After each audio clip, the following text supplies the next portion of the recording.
حضرت یونس علیہ السلام کو اللہ تعالیٰ نے نینوا کی بستی کی طرف نبی بنا کر بھیجا۔ یہ لوگ گناہوں میں ڈوبے ہوئے تھے، شرک کرتے تھے اور اللہ کے پیغام کو ماننے سے انکار کر دیتے تھے۔ حضرت یونس نے برسوں تک انہیں اللہ کی طرف بلایا، سمجھایا، ڈرایا، مگر لوگ اپنی ضد پر قائم رہے۔ آخرکار حضرت یونس دل برداشتہ ہو گئے اور اللہ کے حکم کے انتظار کے بغیر بستی کو چھوڑ کر چلے گئے۔ یہی وہ لمحہ تھا جہاں آزمائش شروع ہوئی۔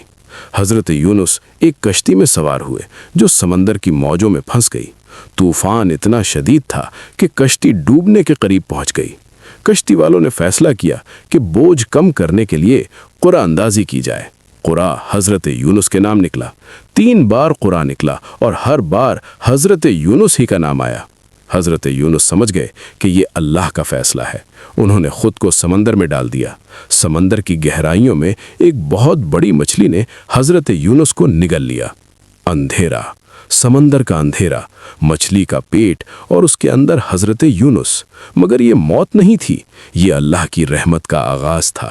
اسی اندھیرے میں حضرت یونس نے وہ دعا مانگی جو قیامت تک توبہ کی سب سے بڑی مثال بن گئی۔ لا الہ الا انت سبحانک انی کنت من الظالمین۔ اے اللہ، تیرے سوا کوئی معبود نہیں، تو پاک ہے، بے شک میں ہی ظالم تھا۔ حضرت یونس مسلسل توبہ کرتے رہے، اللہ کو یاد کرتے رہے اور اپنے قصور کا اعتراف کرتے رہے۔ اللہ تعالیٰ نے ان کی توبہ قبول فرمائی۔ اللہ کے حکم سے مچھلی نے حضرت یونس کو سمندر کے کنارے چھوڑ دیا۔ حضرت یونس کمزور تھے، جسم نڈھال تھا، مگر دل ایمان سے بھرپور تھا۔ اللہ تعالیٰ نے ان کے لیے ایک بیلدار درخت اگا دیا جو انہیں سایہ دیتا اور شفا کا سبب بنا۔ کچھ عرصے بعد اللہ تعالیٰ نے حضرت یونس کو دوبارہ اپنی قوم کی طرف بھیجا۔ اس بار جب حضرت یونس نینوا پہنچے تو حیران رہ گئے۔ وہی قوم جو پہلے انکار کرتی تھی اب اللہ سے ڈر رہی تھی، توبہ کر رہی تھی اور ایمان لا چکی تھی۔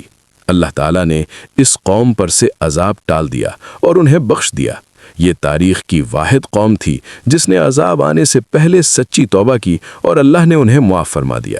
حضرت یونس کی کہانی ہمیں سکھاتی ہے کہ اللہ کی رحمت کبھی ختم نہیں ہوتی۔